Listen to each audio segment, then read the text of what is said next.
दोस्तों नमस्कार। Open sky में आपका एक बार फिर से बहुत बहुत स्वागत है। दोस्तों आज 15 सितंबर है। देश के महान इंजीनियर सर मोक्षगुंडम विश्वेश्वरैया जी का जन्म दिवस, जिसे हम इंजीनियर्स डे के रूप में मनाते हैं। हम लोग इंजीनियर हैं, इसलिए इस दिन कोई ना कोई कार्यक्रम रखा जाता है। क्योंकि आज रविवार था, इसलिए केवल वीआईपी गेस्ट हाउस में एक छोटा सा कार्यक्रम रखा गया। तो मेरे विचार में आया कि क्यों ना इस पर एक वीडियो बना दिया जाए। तो आइए चालू करते हैं।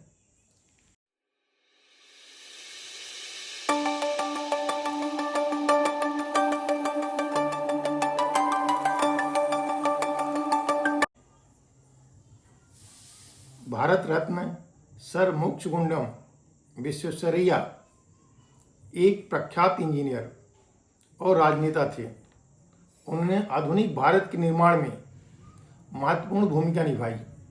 भारत के निर्माण में उनके योगदान को देखते हुए उन्हें वर्ष 1955 में देश के सर्वोच्च सम्मान भारत रत्न से अलंकृत किया गया था।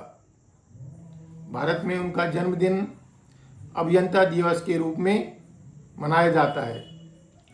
जनता की सेवा के लिए ब्रिटिश सरकार ने उन्हें knight commander of the British Indian empire KCIE से सम्मानित किया।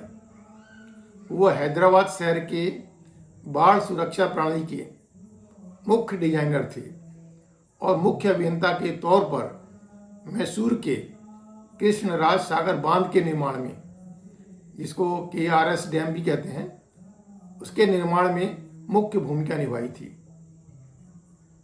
मोक्षगुंडम विश्वेश्वरैया जी का जन्म मैसूर के कोलार जिले में 15 सितंबर 1860 को एक ब्राह्मण परिवार में हुआ था। उनके पिता का नाम श्रीनिवास शास्त्री तथा माता का नाम वेंका चम्मा था। उनके पूर्वज आंध्र प्रदेश के मोक्षगुंडम से यहाँ आकर बस गए थे, इसलिए उनके नाम के पहले मोक्षगुंडम लगाया जाता है। उनके पिता श्रीनिवास शास्त्री संस्कृत के विद्वान और आयुर्वेदिक चिकित्सक थे। जब बालक विश्वेश्वरैया मात्र 12 साल के थे, तभी उनके पिता की मृत्यु हो गई। उनकी प्रारंभिक शिक्षा उनके जन्म स्थान पर स्थित एक प्राइमरी स्कूल में हुई। इसके पश्चात उन्होंने बेंगलोर के सेंट्रल कॉलेज में दाखिला लिया। धन के अभाव के कारण वहाँ उन्हें ट्यूशन करना पड़ता था। इन सब के बीच भी उन्होंने हार नहीं मानी और वर्ष 1881 में BA की परीक्षा में प्रथम स्थान प्राप्त किया और उसके बाद मैसूर सरकार की मदद से इंजीनियरिंग की पढ़ाई के लिए पूना के साइंस कॉलेज में एडमिशन लिया। सन 1883 की LCE व FCE परीक्षा में प्रथम स्थान प्राप्त करते हुए उन्होंने अपनी योग्यता का परिचय दिया और इसको देखते हुए महाराष्ट्र सरकार ने उन्हें नासिक में सहायक इंजीनियर के पद पर नियुक्त कर दिया। इंजीनियरिंग की पढ़ाई के बाद उन्हें मुंबई के PWD विभाग में नौकरी मिल गई। उन्होंने डेक्कन में एक जटिल सिंचाई व्यवस्था को कार्यान्वित किया। संसाधनों और उच्च तकनीक के अभाव में भी उन्होंने कई परियोजनाओं को सफल बनाया। इनमें प्रमुख थे कृष्णराज सागर बांध, Bhadravati iron and steel works, Mysore Sandal oil and soap factory, Mysore विश्वविद्यालय और बैंक ऑफ मैसूर। ये उपलब्धियां MV के कठिन प्रयास से ही संभव हो पाई। मात्र 32 साल की उम्र में सुक्कूर, जिसको सिंध कहते हैं, सिंध प्रांत था, महापालिका के लिए कार्य करते हुए उन्होंने सिंधु नदी में सुक्कूर कस्बे को जल आपूर्ति की जो योजना बनाई, उसको उन्होंने तैयार किया, जो सभी इंजीनियरों को पसंद आया। अंग्रेज सरकार ने सिंचाई व्यवस्था को दुरुस्त करने के उपायों को ढूंढने के लिए एक समिति बनाई। उनको इस समिति का सदस्य बनाया गया। इसके लिए उन्होंने एक नए ब्लॉक प्रणाली का आविष्कार किया। इसके अंतर्गत उन्होंने स्टील के दरवाजे बनाए जो कि बांध से पानी के बहाव को रोकने में मदद करता था। उनकी इस प्रणाली की बहुत तारीफ हुई और आज भी यह प्रणाली पूरे विश्व में प्रयोग में लाई जा रही है। उन्होंने मूसा व ईसा नामक 2 नदियों के पानी को बांधने के लिए भी योजना बनाई थी। इसके बाद उन्हें वर्ष 1909 में मैसूर राज्य का मुख्य अभियंता नियुक्त किया गया।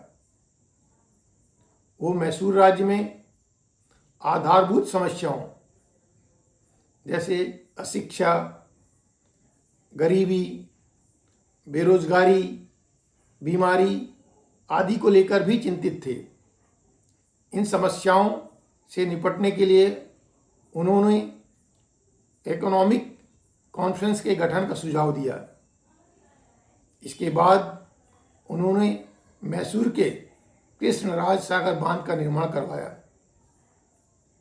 क्योंकि उस समय देश में सीमेंट नहीं बनता था, इसलिए इंजीनियरों ने मोर्टार बनाया जो सीमेंट से भी ज़्यादा मजबूत होता है।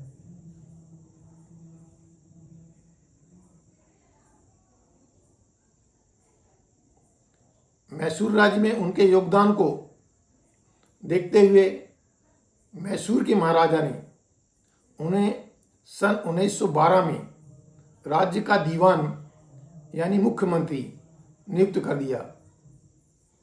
मैसूर के दीवान के रूप में उन्होंने राज्य के शैक्षिक और औद्योगिक विकास के लिए अथक प्रयास किया। उनके प्रयास से ही राज्य में कई नए उद्योग लगे।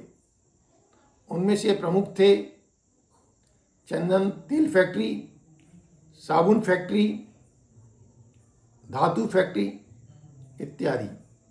उनके द्वारा प्रारंभ किए गए कई कारखानों में से सबसे महत्वपूर्ण कारखाना था Bhadravati iron and steel works. Sir M Visvesvaraya स्वेच्छा से सन 1918 में मैसूर के दीवान के रूप में सेवानिवृत्त हो गए। सेवानिवृत्ति के बाद भी वो सक्रिय रूप से कार्य कर रहे थे। राष्ट्र के लिए उनके अमूल्य योगदान को देखते हुए सन 1955 में भारत सरकार ने उन्हें भारत रत्न से सम्मानित किया। जब सर एम विश्वेश्वरैया 100 साल के हुए तब भारत सरकार ने उनके सम्मान में एक डाक टिकट भी जारी किया था। 14 अप्रैल 1962 को विश्वेश्वरैया जी का निधन बेंगलुरु शहर में हो गया। सर विश्वेश्वरैया एक महान इंजीनियर थे। वे हम सब के प्रेरणा स्रोत हैं और हमारे लिए एक लाइट हाउस के रूप में बने रहेंगे। दोस्तों, इस वीडियो में इतना ही। यदि ये वीडियो पसंद आए हो तो लाइक करें और चैनल को सब्सक्राइब करें। धन्यवाद। नमस्कार।